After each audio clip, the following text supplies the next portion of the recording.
बेसन वाली भिंडी और बेसन वाली मिर्ची तो आपने बहुत बार बनाई होगी, पर एक बार इस तरह से बेसन वाले मसालेदार बैंगन बनाकर देखे। खाने में इतनी स्वादिष्ट होगी कि हर बार यही बनाने का मन करेगा। तो नमस्कार, पापा मम्मी किचन में आप सभी का स्वागत है। इसके लिए यहाँ पर मैंने एक पैन लिया है और पैन में सबसे पहले 1 टीस्पून जितना राई डाल देते हैं और 1 टीस्पून जितना ही जीरा डाल देते हैं। 1 टीस्पून जितनी सौंफ डाल देते हैं, सौंफ का फ्लेवर इस पे बहुत अच्छा आएगा। और आधा टीस्पून जितना आखा धनिया डाल देते हैं और गैस को चालू कर देते हैं और इसे इस तरह चलाते हुए हल्का सा भून लेंगे, जिससे इसका फ्लेवर बहुत ही अच्छा आएगा। ये सभी मसाले ऐसे हैं जो आपके घर में आराम से मिल जाएंगे। मसाले सभी लोग वही डालते हैं, पर बनाने का तरीका सबका अलग होता है। इस तरीके से बनाएंगे तो इसका स्वाद बहुत अच्छा आएगा। फ्रेश मसालों का फ्लेवर हमेशा बहुत ही अच्छा आता है। अभी सभी मसालों की हल्की हल्की खुशबू आने लग गई है। लगभग मैंने इसको 1 मिनट तक पकाया है। मसाला देखिए धीरे धीरे चटकने भी लग गए। अभी हम गैस को बंद कर देंगे और गैस बंद करने के बाद में 1 टीस्पून जितना कसूरी मेथी डाल देते हैं। कसूरी मेथी को इस तरह से हमें मिक्स कर लेना है। ये गैस बंद करने के बाद में डालना है, इसे हल्की सी सिक जाएगी। इसे भी मैंने लगभग 30 सेकंड तक सेक लिया है। अभी इसे एक प्लेट में निकाल लेते हैं, जिसे मसाले का ज्यादा नहीं भुने, और इसे ठंडा करने के लिए रख देते हैं। तब तक यहाँ पर मैंने 6 बैंगन लिया है, जिसको मैंने कट कर लिया है। 1 बैंगन को मैंने बचा के रखा है। तो आपको बता देती हूँ किस तरह से काटें। इसका डंठल हमेशा इस तरह से निकाल ले आप, ये इजीली निकल जाएगा डंठल। और इसके 2 पीस कर लें। 2 पीस करने के बाद में इसके अंदर आप इस तरह से 3-4 चीरा लगा दें कि मसाला इसके अंदर तक चला जाएगा। और दूसरे वाले को इधर चीरा लगाता है। इसी तरह से मैंने सारे बैंगन को काट करके तैयार किया। बैंगन को काट के कोई पानी में डाल के रखें, जिससे काले नहीं पड़ेंगे। इसी के साथ यहाँ पर मैंने मीडियम साइज के 3 आलू लिए थे। 2 आलू को तो मैंने काट लिया है, 1 आलू को मैंने बचा के रखा है। वो बता देते आपको किस तरह से काटना है। इस तरह आलू का 2 पीस कर लें और इसके लंबा लंबाई काटें इस तरह से। बहुत ज्यादा पतला भी नहीं काटे, बहुत ज्यादा मोटा भी नहीं काटे। आधे आलू का मैंने 4 पीस कर लिए। ये आलू मैंने मीडियम साइज के लिए। आलू को काट के भी आप कभी पानी में रखें, जिससे आलू क्या है काले नहीं पड़े। अभी इसे भी हम साइड में रख देंगे। और यहाँ पर मैंने एक पैन लिया है और पैन में लगभग 2 टेबल स्पून जितना तेल डाल देते हैं। तेल आप अपने घर में जो भी खाते हैं उसका इस्तेमाल कर सकते हैं। और गैस को चालू कर देते हैं। अभी यहाँ पर मैंने 3 प्याज के ऊपर से क्यूब इस तरह से निकाल लिए हैं और अंदर वाले पार्ट को हमने बचा के रख दिया है। उसका हम बाद में इस्तेमाल करेंगे।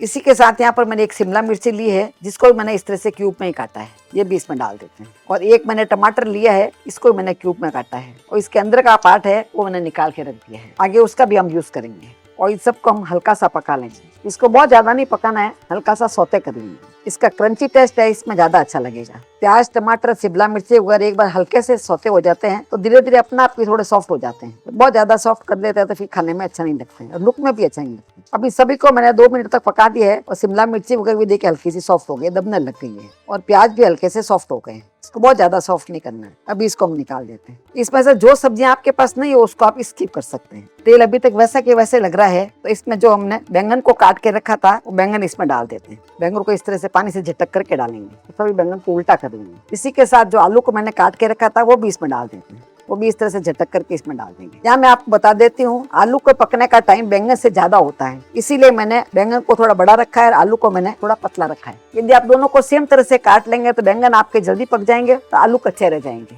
इसको पकाने में हमें ज्यादा तेल या घी नहीं डालना है, कम घी तेल में बन के तैयार होंगे। इसी के साथ मैंने 3 हरी मिर्ची ली है, जिसको मैंने इस तरह से काट लिया है। ये बड़ा बड़ा काट के ही डाला है हरी मिर्ची को। जिसको दिखा नहीं खाना है वो निकाल भी सकते हैं। और इस तरह से काट के डालेंगे तो उसका लुक भी बहुत अच्छा आएगा और खाने में मिर्ची स्वादिष्ट भी लगेगी। ये बहुत ज्यादा तीखी मिर्ची नहीं है, तीखी मिर्ची हो तो थोड़ा कम डालें, ये थोड़ी फीकी वाली मिर्ची है। अभी इसमें 1 टीस्पून जितना नमक डाल देते हैं। नमक डालने से क्या सब्जियां जल्दी पक जाएगी और थोड़ी सॉफ्ट भी हो जाएगी और इसके अंदर तक नमक चला जाएगा और पानी भी इसमें से रिलीज हो जाएगा। इसी के साथ यहाँ पर 1/4 छोटा चम्मच जितना हल्दी डाल देते हैं। इससे हल्दी का कलर भी इस पे बहुत अच्छा आ जाएगा। सबको अच्छे से मिक्स करके आंच को हम मध्यम कर लेंगे और ढक करके इसे हम 3 से 4 मिनट तक पकाएंगे। अभी इसे पकाते हुए लगभग 4 से 5 मिनट हो गए हैं तो एक बार इसे खोल करके देख लेते हैं। 4 से 5 मिनट में सब्जियां देख काफी सॉफ्ट हो जाती है, आलू भी काफी सॉफ्ट हो गए हैं, पर अभी तक क्या पूरी तरह पकी नहीं है। तो 4 से 5 मिनट तक हम इसे और पका लेते हैं। ये हम धीरे आंच में पका रहे हैं, तेज आंच में नहीं पकाना है। अभी इसे पकाते हुए लगभग 5 मिनट हो गया है। 5 मिनट में आप देख पा रहे हैं बैंगन सारे सॉफ्ट हो गए हैं, आराम से दब रहे हैं। बहुत ज्यादा पकाते तो फिर गल जाते हैं बैंगन। इसी के साथ आलू भी देख के आराम से टूट रहे हैं। तो सभी चीजें अच्छे से पक गई है।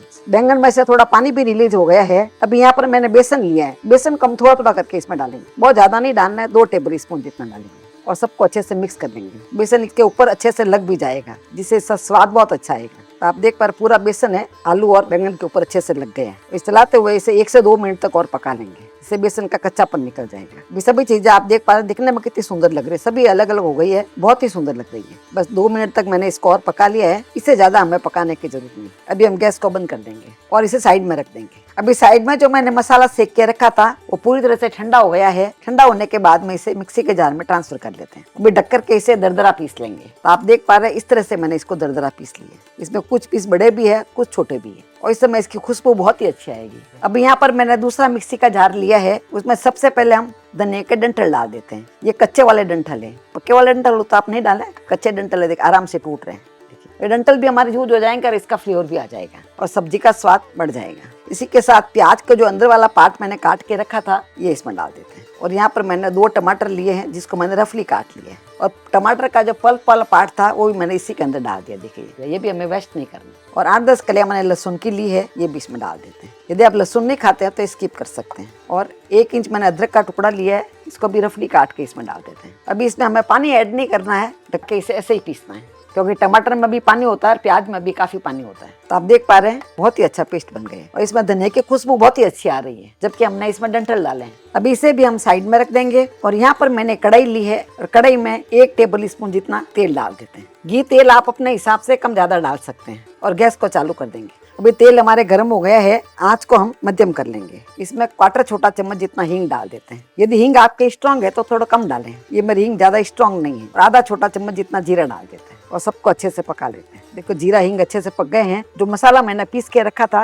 वो मसाला इसमें डाल देते हैं। अब इस मसालों को एक बार हम पका लेते हैं। इसी के साथ इसमें कुछ सूखे मसाले भी डाल देते हैं। 1/4 छोटा चम्मच जितना हल्दी डाल देते हैं और 1 छोटा चम्मच जितना कश्मीरी लाल मिर्ची डाल देते हैं। कश्मीरी लाल मिर्ची से कलर अच्छा आएगा पर ज्यादा तीखी नहीं होती है। और आधा छोटा चम्मच जितना नमक डाल देते हैं। नमक हमने पहले भी डाला था, इसीलिए नमक इस समय हमें कम ही डालना है। ये टमाटर और प्याज के हिसाब से हम नमक डाल दें। इसी के साथ इसमें 1.5 टेबल स्पून जितना धनिया का पाउडर डाल देते हैं और सब मसालों को हम स्लो और मीडियम आंच में ही पका लेंगे। ये सभी चीजें हमने थोड़ी थोड़ी डाली है पर इसका स्वाद बहुत अच्छा आएगा। अभी मसालों को मैंने 4 से 5 मिनट तक पका लिया है और मसाले में से देख के तेल भी अलग होने लग गया है। बहुत ज्यादा तो इसमें हमने तेल नहीं डाला है, तो थोड़ा थोड़ा तेल साइड में दिखने लग गया है। मसाला अच्छा पक जाता है तो इसका कलर भी चेंज हो जाता है। आप देख पा रहे कलर भी इसका कितना अच्छा दिखने लग गया है और खुशबू भी बहुत अच्छी आ रही है। इस तरह से अच्छे तरह से मसाला पक जाता है। उसके बाद में इसमें आधा कप जितना पानी डाल देते हैं। इसमें बहुत ज्यादा पानी नहीं डालेंगे और इसको अच्छे से मिक्स कर लेंगे। इसमें आप हल्का गर्म पानी डालें। तो पानी में उबाल आ गया है। पानी में उबाल आने के बाद में जैसे आलू बैंगन को मैंने पका के रखा है वो इसमें डाल देते हैं। ये सब तो अच्छे से पके हुए हैं, इसलिए आराम से फटाफट इसमें मिक्स हो जाएंगे।